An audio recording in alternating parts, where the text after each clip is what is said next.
KMnO4 डाल दे तो वो कंसिस्ट तो करवा दिया, मतलब H+ और OH। Hello students, welcome to Horizon Academy. My name is Aarushi Gupta और आज हम करेंगे कार्बोक्सिलिक एसिड के नीट प्रीवियस ईयर क्वेश्चन। तो स्टार्ट करते हैं करना। हमारा पहला क्वेश्चन है मैच द फॉलोइंग। हमें मैच करना है, हमें कुछ रिएक्शंस दे रखे हैं और रिएजेंट्स दे रखे हैं। हमें मैच करनी है कि कौन सी रिएक्शन के लिए हमें कौन सा रिएजेंट लगेगा। ठीक है, तो उसके लिए पहली रिएक्शन है हमारी, हमको कुछ इस तरह से बनाकर दे रखा है इन्होंने, ये देखो, और इसको कन्वर्ट किया गया है 2 मोल्स ऑफ दिस। ठीक है, तो आपको क्या रिएक्शन दिख रही है? ये हमें इतना समझ में आ रहा है इसे देख के कि ये जो डबल बॉन्ड है इसे ब्रेक कर दिया और यहाँ पे डबल बॉन्ड O लगा दिया गया है। ठीक है, इस तरह की रिएक्शन हो रही है। अब ये काम हम कौन सी रिएक्शन में करते हैं? ये हम करते हैं ओजोनोलिसिस में। आप लोगों ने पढ़ा होगा ओजोनोलिसिस में क्या होता है।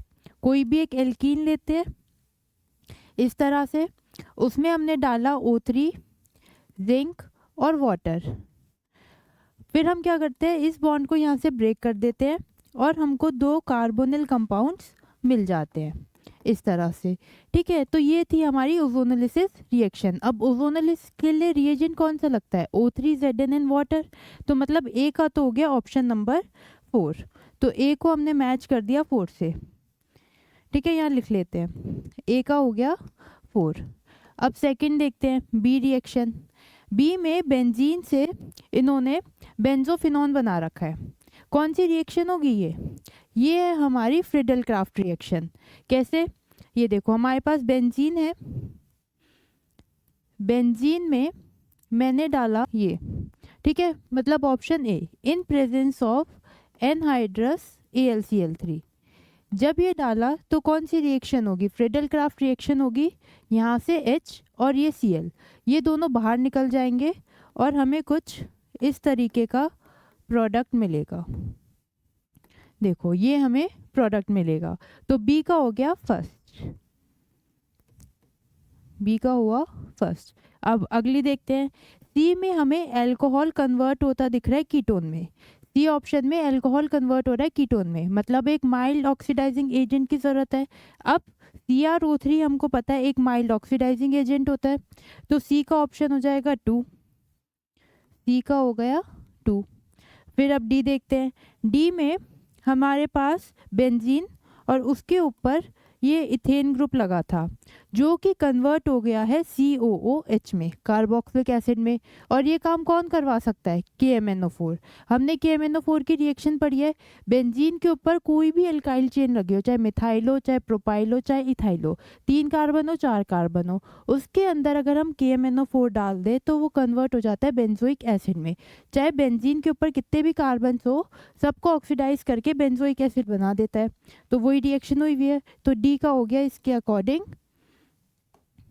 डी का हो गया KMnO4, मतलब डी का थर्ड।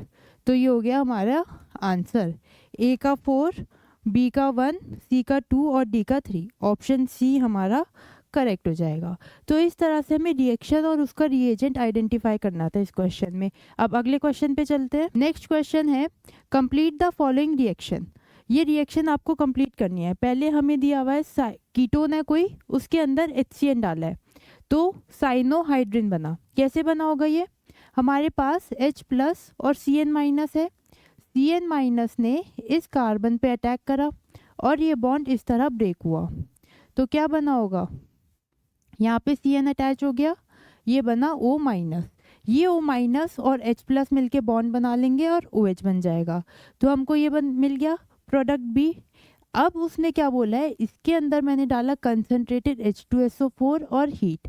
और अब आपको बताना है कि प्रोडक्ट सी क्या बनेगा। अब ये बताओ मुझे, Cn का हाइड्रोलिसिस करने पे क्या बनता है?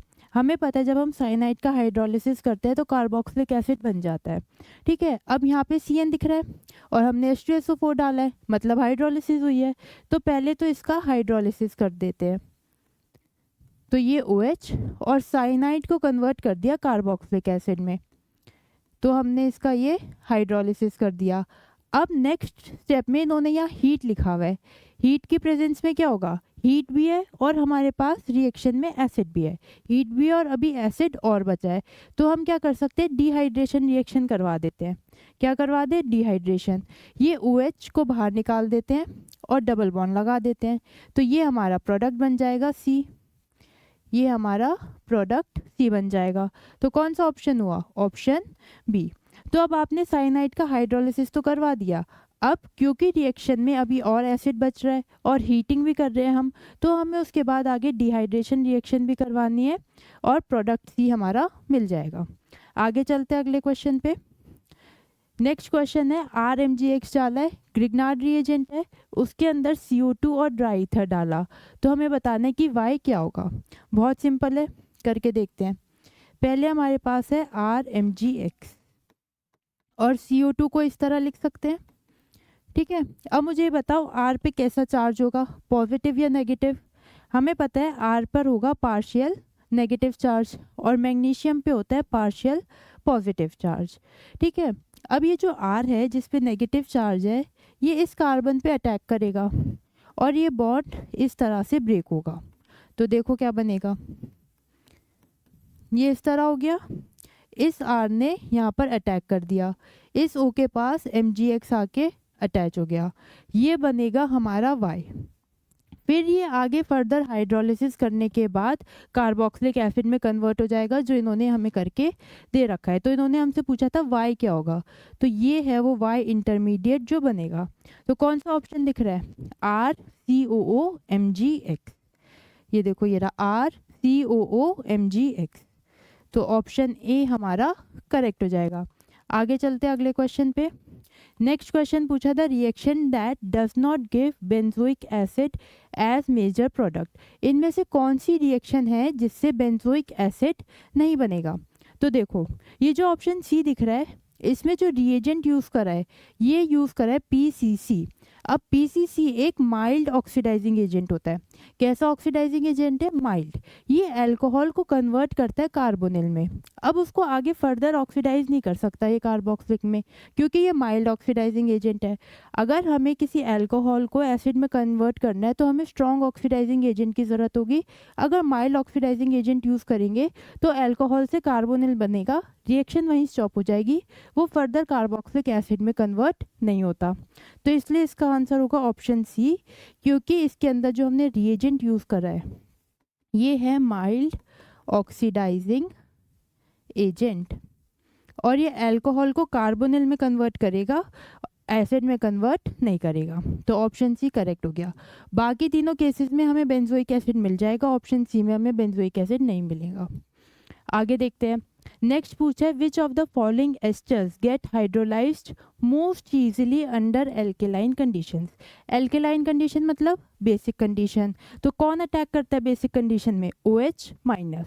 अब ये जितने भी हमको एस्टर्स दे रखे हैं, एक काम करते हैं इनका स्ट्रक्चर बनाते हैं। ये बेंजीन रिंग है, यहाँ पे अगर आप देखो इतना पार्ट हर एस्टर में सेम है, बेंजीन रिंग ये चीज़ हर एस्टर में सेम है। डिफरेंस कहाँ पर आ रहा है, डिफरेंस आ रहा है ये ग्रुप, यहाँ पर NO2 ग्रुप है, यहाँ Cl है, इस साइड कुछ भी नहीं है, नॉर्मल H है और इधर OCH3 है। तो डिफरेंस सिर्फ ग्रुप पर आ रहा है जो पैरा पोजीशन पे लगा हुआ है, बाकी हमारा पूरा एस्टर सेम है, ठीक है।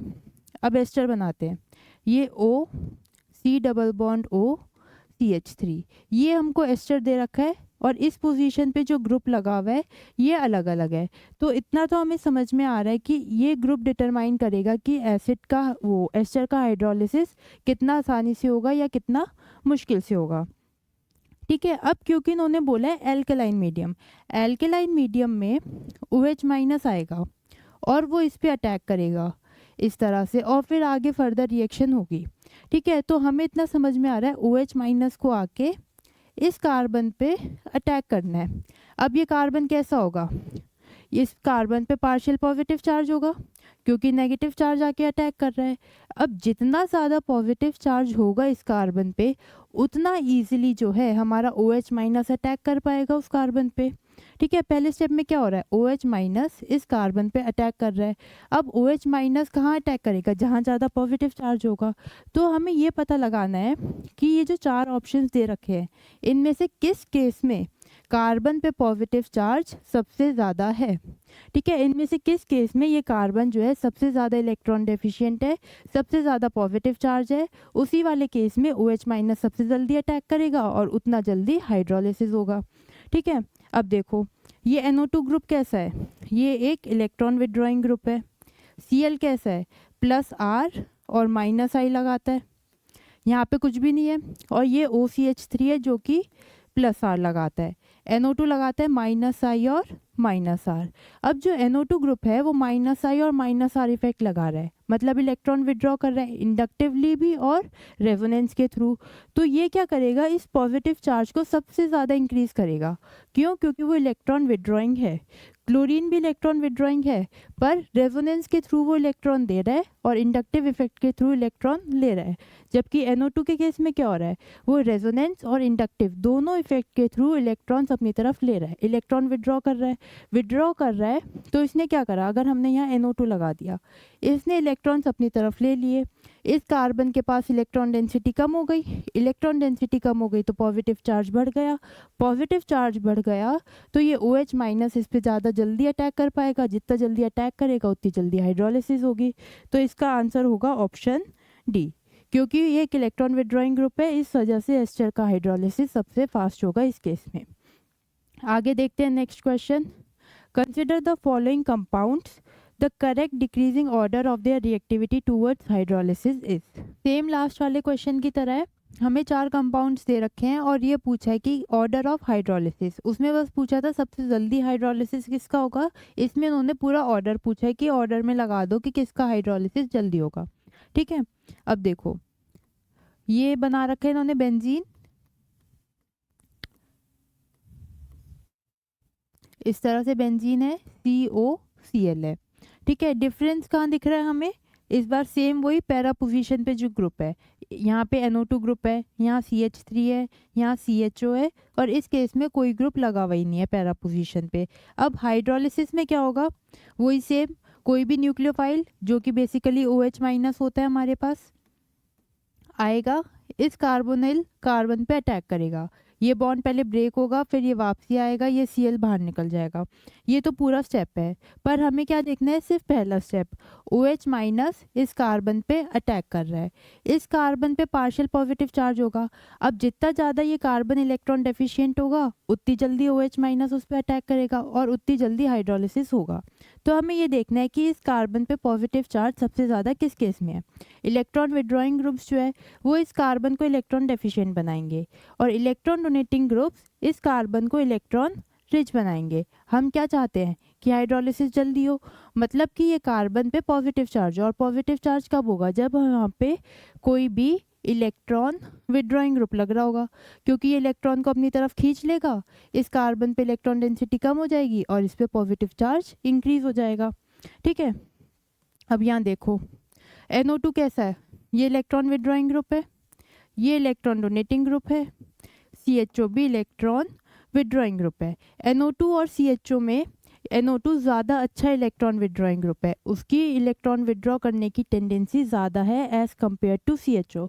तो सबसे जल्दी हाइड्रोलिसिस तो NO2 के केस में होगी, क्योंकि वो बहुत अच्छा इलेक्ट्रॉन विड्रॉइंग ग्रुप है, इस कार्बन पे पॉजिटिव चार्ज सबसे ज़्यादा आएगा NO2 के केस में। तो सेकेंड हो गया सबसे ज़्यादा, सबसे जल्दी हाइड्रोलिसिस। फिर आएगा फोर्थ, क्योंकि ये इलेक्ट्रॉन विड्रॉ कर रहा है। इसके बाद आएगा फर्स्ट और सबसे स्लो है थर्ड वाला केस, मतलब CH3, क्योंकि ये इलेक्ट्रॉन डोनेट कर रहा है तो इस कार्बन को इलेक्ट्रॉन बल्कि रिच हो जा रहा है, इलेक्ट्रॉन रिच हो रहा है तो OH माइनस जल्दी से अटैक नहीं करेगा, जल्दी से अटैक नहीं करेगा तो हाइड्रोलिसिस नहीं होगी। तो ये हमारा ऑर्डर हो जाएगा हाइड्रोलिसिस का 2, 4, 1 और 3, 2, 4, 1, 3 ऑप्शन सी हमारा करेक्ट हो जाएगा। ठीक है, अगला क्वेश्चन देखते हैं। हमें बेंजीन है, उस पर MgBr है, CO2 और H3O प्लस डाला है, क्या पूछा है, in the above reaction product P is. बहुत सिंपल है, करते हैं कैसे होएगा, इस तरह से MgBr है। ऐसे ही सेम क्वेश्चन अभी हमने करा था थोड़ी देर पहले। ये बताओ Mg पे कैसा चार्ज होगा, Mg पे होगा पार्शियल पॉजिटिव चार्ज। और यहाँ पर होगा पार्शियल नेगेटिव चार्ज। ठीक है, अब ये जो माइनस का चार्ज है ये इस कार्बन पे अटैक करेगा इस तरह से, क्या बनेगा, benzene ring, C double bond O, O minus MgBr। इस तरह से हमारा इंटरमीडिएट बनेगा। नेक्स्ट स्टेप में हम करवा देंगे हाइड्रोलिसिस, मतलब कि H3O+। हाइड्रोलिसिस करवाया तो हाइड्रोलिसिस में हमारे पास वाटर होता है, मतलब H+ और OH माइनस, माइनस साइन कहाँ आएगा, प्लस के पास, और ये इस तरह से, तो हमें क्या प्रोडक्ट मिलेगा, benzene, C double bond O, OH। ये माइनस इस H के साथ कंबाइन होके OH बना दिया, तो हमें प्रोडक्ट मिला बेंजोइक एसिड। तो क्या आंसर होगा, ऑप्शन बी हमारा करेक्ट हो जाएगा, बेंजोइक एसिड। आगे देखते हैं अगला, विच of the following compounds give benzoic acid on hydrolysis. इनमें से कौन सा कंपाउंड बेंजोइक एसिड देगा हाइड्रोलिसिस करने पे, तो इसका आंसर होगा बेंजोइल क्लोराइड। देखो कैसे, बेंजोइल क्लोराइड का स्ट्रक्चर है बेंजीन रिंग COCl, ये है बेंजोइल क्लोराइड। अब हमने क्या करा है, इसका हाइड्रोलिसिस करवा देना है। हाइड्रोलिसिस मतलब H3O+। ठीक है, एल्कलाइन हाइड्रोलिसिस भी करवा सकते हैं, बेसिक हाइड्रोलिसिस भी करवा सकते हैं। एक काम करते हैं, एल्कलाइन मीडियम में करवा लेते हैं, एल्कलाइन हाइड्रोलिसिस। जैसा कि अभी तक हम सीखते आ रहे हैं, हाइड्रोलिसिस में क्या होता है, OH माइनस आएगा, वो इस पे अटैक कर देगा कार्बन पे, और ये वाला बॉन्ड ब्रेक हो जाएगा। हमें जो प्रोडक्ट मिलेगा, इंटरमीडिएट जो बनेगा वो होगा ये इंटरमीडिएट बना। नेक्स्ट स्टेप में ये माइनस साइन वापस आएगा और ये Cl बाहर निकल जाएगा, क्योंकि ये एक अच्छा लीविंग ग्रुप है। तो बेंजीन रिंग और फिर C double bond O, OH, ये हमारा प्रोडक्ट बन जाएगा। और क्या है ये, बेंजोइक एसिड। तो इन चारों में से बेंजोइल क्लोराइड की हाइड्रोलिसिस करने पे हम बेंजोइक एसिड बना सकते हैं, तो ऑप्शन बी हमारा करेक्ट हो जाएगा। आगे चलते हैं, नेक्स्ट और लास्ट क्वेश्चन है, carboxylic acid have higher boiling point than aldehydes, ketone and alcohol of comparable molecular mass, it is due to.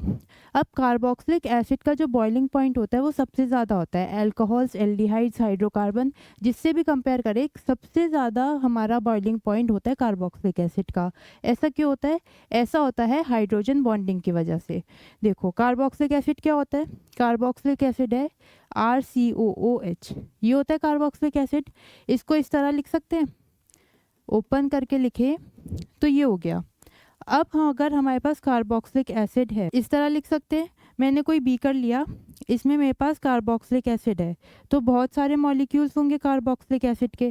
ठीक है, एक तो होगा नहीं, बहुत सारे मॉलिक्यूल्स होंगे। तो इस तरह से मैंने 2 मॉलिक्यूल्स बना दिए कार्बोक्सिलिक एसिड के।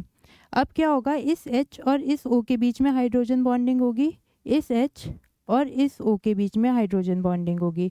इसकी वजह से इसका बॉइलिंग पॉइंट इंक्रीज हो जाता है। तो कार्बोक्सिलिक एसिड का बॉइलिंग पॉइंट सबसे ज़्यादा होता है, क्यों, इंटरमॉलिक्यूलर हाइड्रोजन बॉन्डिंग की वजह से।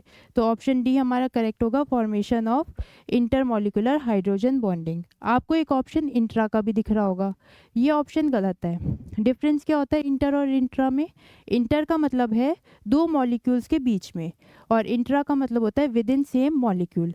यहाँ पे एक कार्बोक्सिलिक एसिड का मॉलिक्यूल ये है, एक मॉलिक्यूल ये है, एक मॉलिक्यूल ये है, 2 मॉलिक्यूल्स के बीच में हो रही है हाइड्रोजन बॉन्डिंग, इसको हम बोलते हैं इंटरमॉलिक्यूलर हाइड्रोजन बॉन्डिंग। तो इसलिए इसका आंसर होगा ऑप्शन डी। आज की क्लास के लिए इतना ही, thank you very much for watching.